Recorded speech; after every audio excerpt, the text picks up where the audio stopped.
I was home alone that weekend. My parents were out of town, and I was supposed to enjoy the peace. But that quiet became the loudest thing I'd ever heard. Around 2:30 a.m., I was watching a horror movie on my laptop, ironically. Then from upstairs, I heard my own voice. Not just a whisper, a perfect copy of my voice. "Hey, come upstairs." I paused the movie thinking I imagined it. Then again, louder. "Hey, I said come upstairs." I didn't move, just sat still, heart pounding. Then, footsteps from the attic. Slow creaking steps like someone was walking barefoot across wood. I had never opened the attic, never even been up there. I grabbed my phone and turned on the flashlight. Every stair I took creaked like I was walking into my own funeral. I reached the attic door, pulled the cord. A folded ladder dropped down. I pointed my phone up. Empty, except a mirror, propped up in the center. I stepped closer. My reflection wasn't moving. It just stared at me. And then it smiled. I didn't.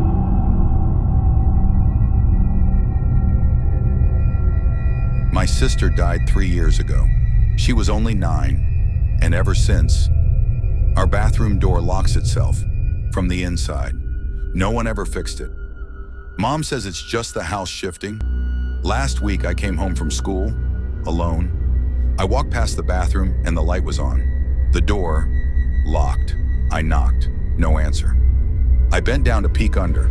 I swear I saw little bare feet walk past inside. My hands went cold. I unlocked it with the tiny key from the top of the door. Empty. A small pink toothbrush was lying in the sink. My sister's. No one's touched it in years. That night I left the door open on purpose.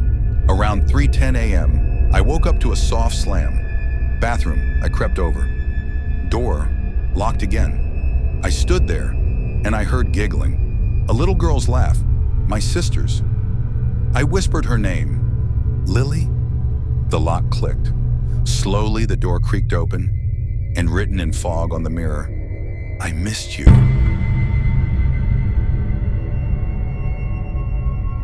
I was 17. My parents left me home alone for 2 nights while they visited my aunt in Denver. We lived in a modest 2-story house in suburban Illinois. Nothing about the house was particularly scary until that weekend. It started small. Friday night, I was watching a movie in the living room. I paused it to grab some chips.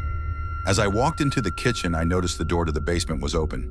I never opened that door. We always kept it shut. I closed it, thinking maybe I left it open earlier. The air behind the door felt colder than usual, but I brushed it off. An hour later, I heard it. Creak. The same door, open again. No wind, no draft, just open. I felt a drop of sweat trail down my spine. I shut it again, this time locking the deadbolt. That night, I lay in bed trying not to overthink, until 2:47 a.m. Thud. A loud, heavy thud from downstairs. I froze. I grabbed my phone and turned on the camera instead of the flashlight. My hands were shaking. I tiptoed down the steps, each creak louder than my breathing. I peeked around the corner.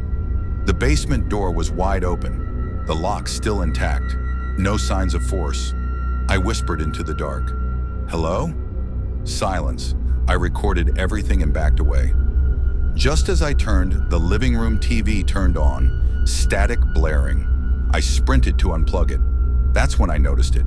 A trail of muddy, barefoot prints leading from the basement, across the carpet, and stopping directly behind where I was standing. I turned. No one. Just cold air. I didn't sleep that night. I sat with the lights on, phone in hand. Next morning, I showed my mom the video. She stared blankly, confused.